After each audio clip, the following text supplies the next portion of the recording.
Welcome back to I'm Still Here. I'm Larry. And I'm Heather. In 1998, at the age of 26, I was diagnosed with stage 4 breast cancer. It changed everything for us, but I'm still here. Yes. That's your yes. It is. You are. Thank Check. you. Check.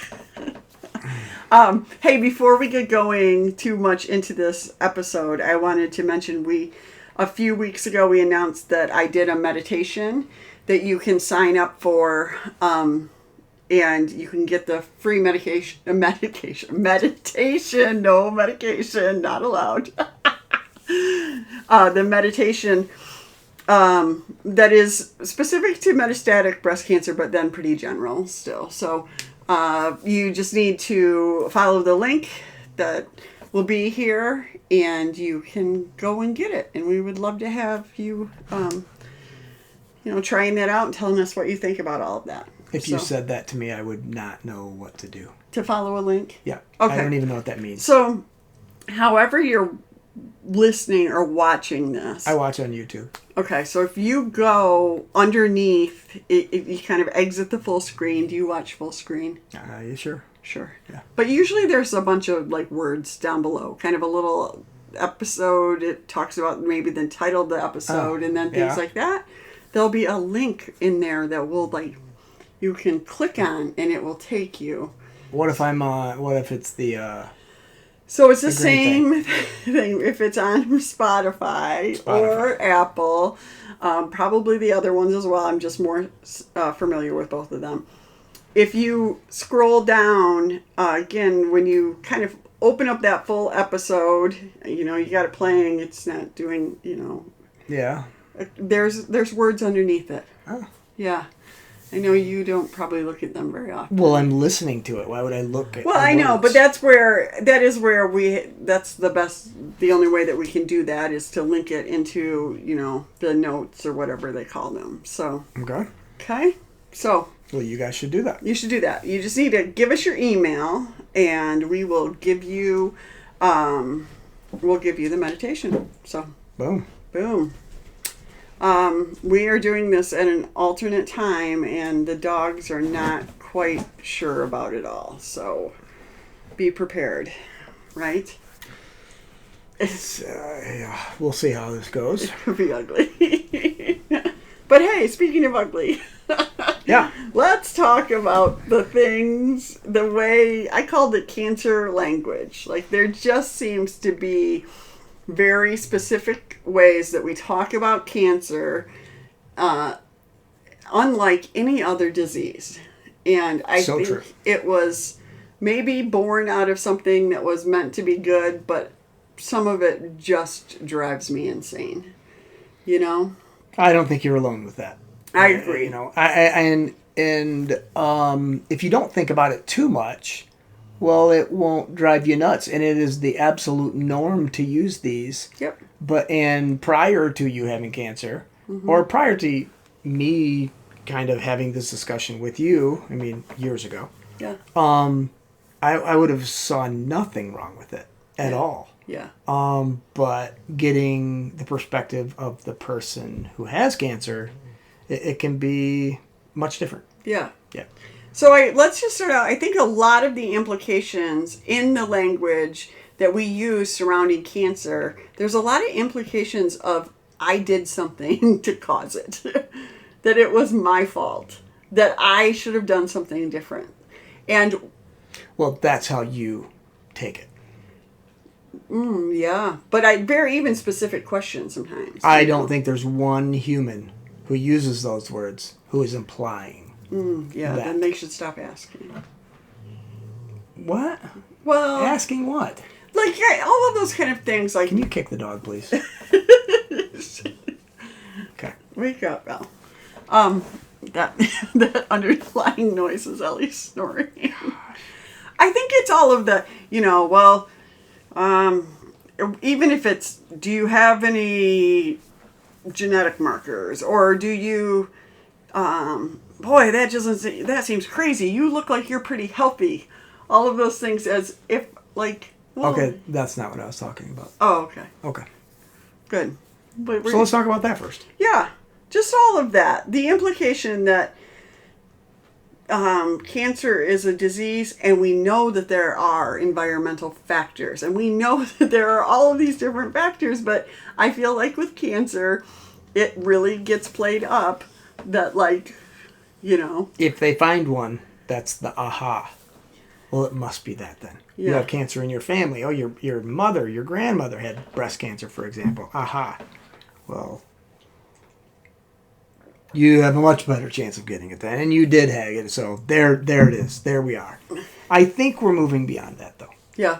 I really do, with the DNA, and truly getting a map of this cancer for this person. I think they're still going to ask the questions. Probably on day one. I'd be surprised. Well, I think don't they'll still mean be the asking the healthcare questions. providers. I don't 20 care if the years from now. healthcare providers ask me the questions. Okay. I just kind of mean I just felt sometimes like, what did I do wrong? And in terms of, Okay. and I don't know. People ask you that stuff, huh? They do. Wow. I feel like there's really no questions people won't ask. We'll Okay. get to that more too. All right. But, and then so let's get into the big thing, which is just kind of this warrior mentality, which there have been articles written about it, and there definitely has been a lot of discussion about it in the world of cancer. And I think that's what you were alluding to earlier. Was. For Yes. some people, it really feels great to them. For people who are trying to help, I think a lot of times it's a pretty concrete way of how to jump on a bandwagon, right? And looks good on a t-shirt. looks great on a t-shirt, Yep. Good slogans for everything. Yeah. But it's tough. Like what? Give us Like- some examples. Well, just like saying, like fight and battle and you're going to beat this, like those things. It's not a competition. I mean, it's a fight in as much as any other disease is also a fight, but we don't. If I die of cancer, I didn't lose. It's not about winning and losing. It's Well, it's truly like in other. You're gonna have to wake her up. You can't keep doing that. It's not working. Ellie. It's with other diseases, and things we have not decided but agreed upon in the medical realm of it is now a disease, whereas 30 years ago it wasn't. For example, obesity. Okay. For example, alcoholism. These, I believe they still use terms like fight, and it's a battle, and those kind of things. But I think there's a difference. Mm-hmm. And, I'm going to get myself in trouble here. I do. Well, I'm just going to say, I think there is a difference of being diagnosed with a disease where you literally had no input in it. Meaning alcoholism, you had to put alcohol in your body. Drug addiction, you had to put the drugs in your body. Obesity, you overate. Those are facts. Those aren't opinions. Now, the disease part of it is not being able to stop eating, not being able to stop using the alcohol, not being able to stop doing the drugs. With something like breast cancer, a disease like that, there was nothing, the causal factor. There was that. So I think I don't think anybody would be offended that had alcoholism that they were in a fight. Okay. Whereas I think somebody like metastatic breast cancer, I can see how you could be offended. Like, wait a minute, why am I in this fight? Or you're in this battle. I hope you win this battle. You're gonna beat this. Which in another sense it kind of is. I mean, you're in a fight, whether you wanted it or not. You're in this fight. It's just, where's the onus? Who is it? Your responsibility to fight it. Whereas I do think, with help, alcoholism, it still is your responsibility to fight it. But you got to stop drinking alcohol. Cancer, you don't just get to stop doing something and it be cured. You don't get to do that. I think a couple things with it. I do. Okay. I feel like it is, any illness, I have a choice to take responsibility for it, right? Whether it's heart disease or diabetes or cancer, I can take some responsibility in that, like, what can I do? How can I help myself try to do better? Responsibility in getting rid of it, you're talking about. Yeah. Not responsibility in getting it. Yeah. Yeah. Responsibility in how can I live with this? How can I maybe lessen its effects? Something like that. We all know that there's a lot of things that play into all sorts of diseases, right? Right. But I don't think that it's that I have to own the fact that I did something wrong to have gotten cancer. So that's where it's different to me, I guess. And then I will just say, for some of the other things too, I just think, some of it just sounds like so dumb. I still read it. I still will read it on Facebook once a month where they'll say, so-and-so lost their battle with cancer. Well, we just lost your dad. We did not say that he lost his battle with whatever. With falling. With falling, exactly. Or with heart disease, or with, whatever again. So what should we say? That they died. They just died. They didn't lose their battle. They didn't lose their battle. That's what I would like. Again. Is it okay to say the cancer won? That's just as bad, right? Yeah. It's kind of funny because it's kind of, I know, like, when we talk about, is it epidemiology, when they talk about, like, really disease causes, like, that a lot of times even women who die of metastatic breast cancer would get noted, it would be said that they maybe died of pneumonia or something like that. So sure. So there's some talk about, like, hey, you should actually say that that metastatic breast cancer was the cause of death versus, the actual, whatever, the pneumonia or whatever it was. We're never going to go there, though. I know. Our the way we track that, it's just never going to happen. It's just not going to work like that. But I really just think it's important.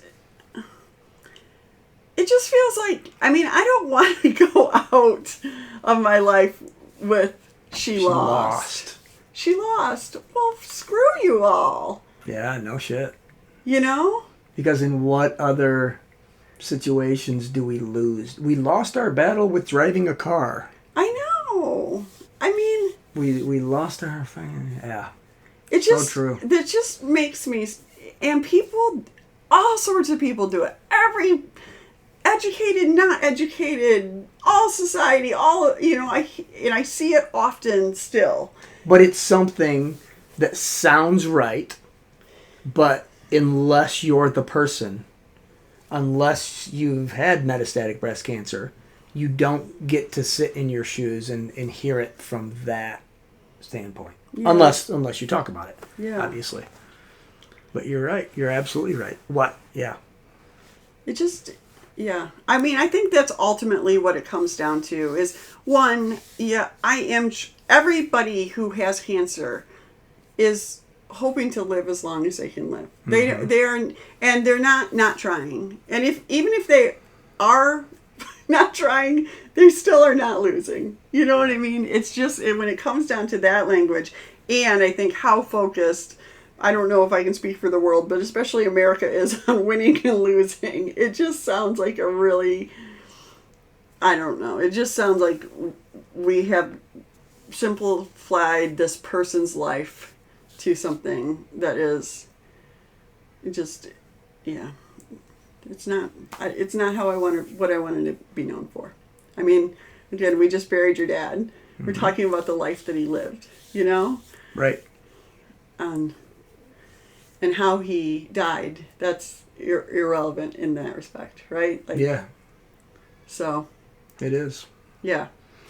No, I've never, and we've talked about this a lot, mm-hmm. but I've never got to that point where, like, yeah, you're not a loser. You're not a loser when you died.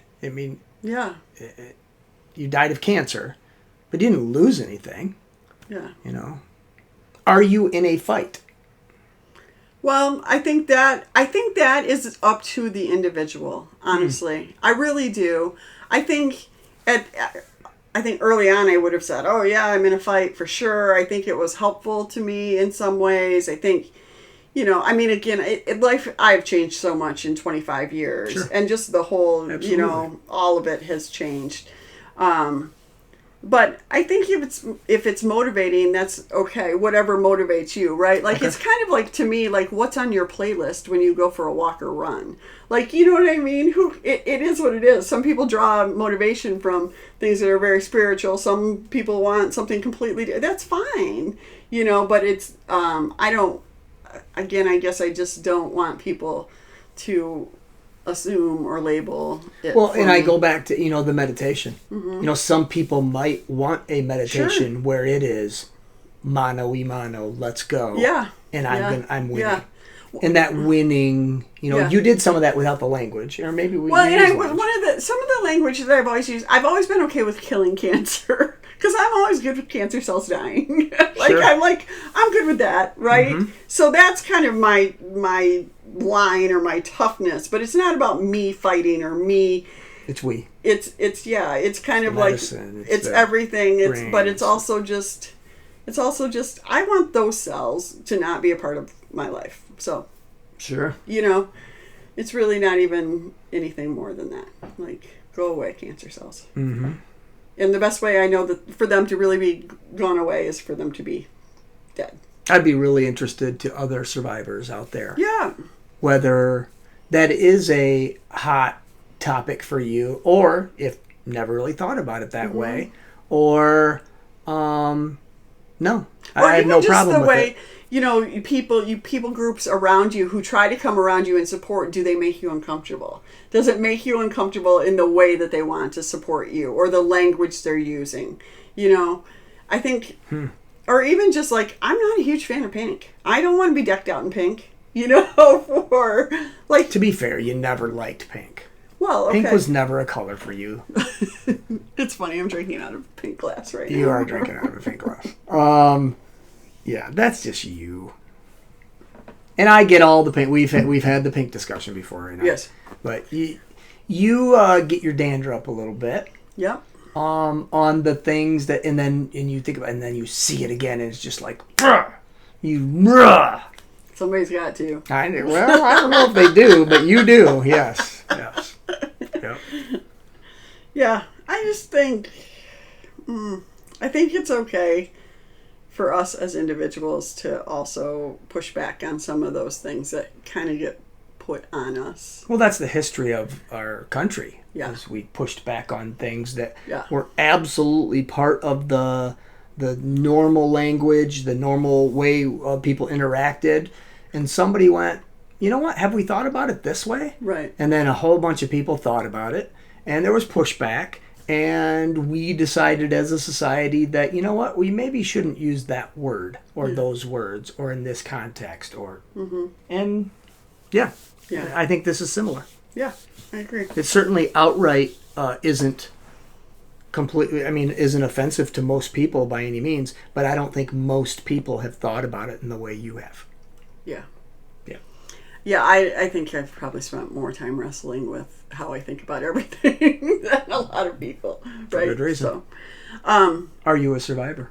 yeah, no. I mean, I guess people would definitely say I am. That's honestly, I fumble over it. I if you want to call me that, I suppose, but please again, don't define me by surviving.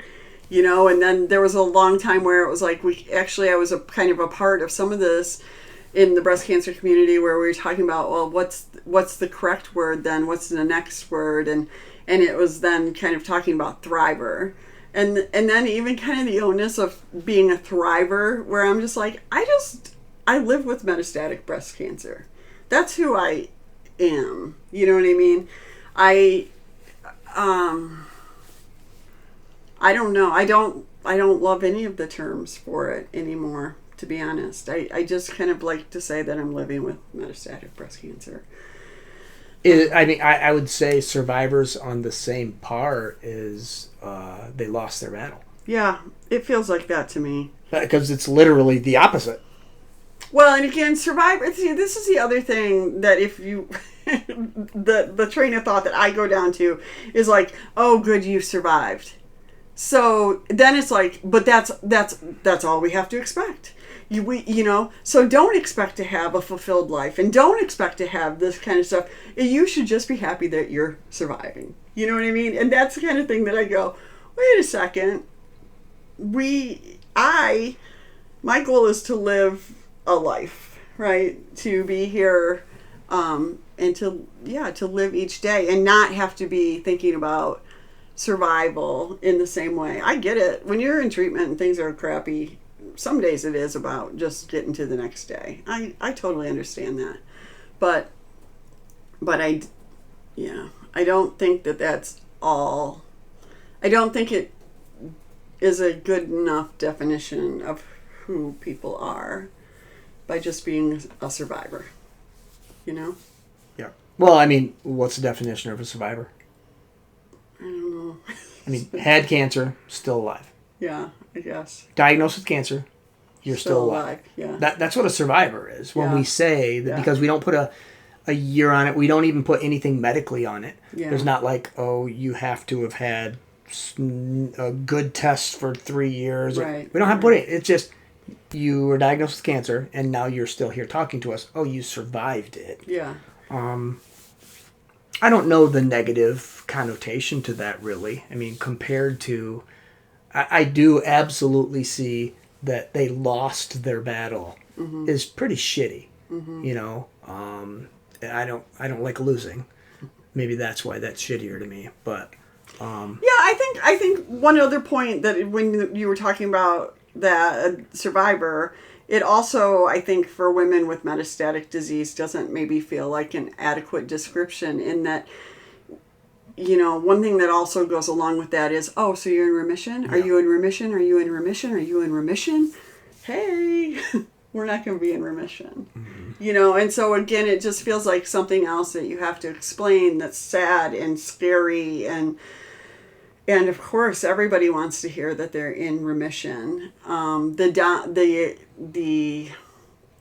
What people with metastatic disease know is that, I mean, in some ways, remission doesn't mean a whole lot. Like it can reoccur, and I'm not trying to say that to be like a downer about it. It's just that that's what statistically, again, we know, and in whatever, you're not a statistic, but. Anyway, I think so. I think there's also kind of some extra weight of survivor when it's like, oh, it kind of feels like sometimes you're lumping me in with a group that I don't feel like I completely relate to anyway. I don't know if there is a group that you feel comfortable with cancer and with everything about it. I think you're fighting through that, right? Like what terminology, what words fit, what is it, Yeah. I think you did sum it up. It's just you're a metastatic. You're someone with metastatic breast cancer. Yeah. That's what you are, and forget all the other words almost. Yeah. And that's not 100% true, but just in general, I think there's a bunch of words that fit people, that fit what they're doing, and you have found, well, that doesn't fit me. Well, that doesn't fit me. That doesn't fit, and that's kind of pissed you off over time. You don't fit into those. Yeah. And I'm just not somebody who happily sits in a box that somebody defines for me, right? Sure. So, I'm willing, I guess, to struggle to figure it out, to keep going, to figure it out. I just don't want to sit with uncomfortableness anymore. I'd rather talk about it to whoever, and maybe, again, I think I've had enough discussions with people over the years that I know I'm not alone in any of this. It just doesn't get talked about on this main stage in the same way that it does, in groups of women of 3 and 4 people, but it is also a challenge sometimes to find the people that you have the commonalities with. So. And with all of these, I do want to say again, a lot of people that are using these terms, they're doing it with good intentions. Yeah. And in no way, matter of fact, it would be the opposite if they ever got called out on some of these things. They're doing it in a positive way to benefit people with breast cancer, for example, or cancer. Yeah. But it's just, they haven't thought about all of the whys behind it. Yeah. I agree. I just feel like, I feel like with all of that, it also then just goes back to what my mental status is. And ultimately, I'm trying to protect that, right? So the things that are being told to me, sometimes I'm going to push back against because I have to tell my brain, no, I'm not listening to that, or I'm not hearing that in the way that, I'm not going to process it in a way that feels negative to me. For me, it really is 100% about that self-preservation of the thoughts in my head, and that other people don't get to define them, Yep. So I think, like, with that, let's just wrap up on that. And I just want to mention again the meditation.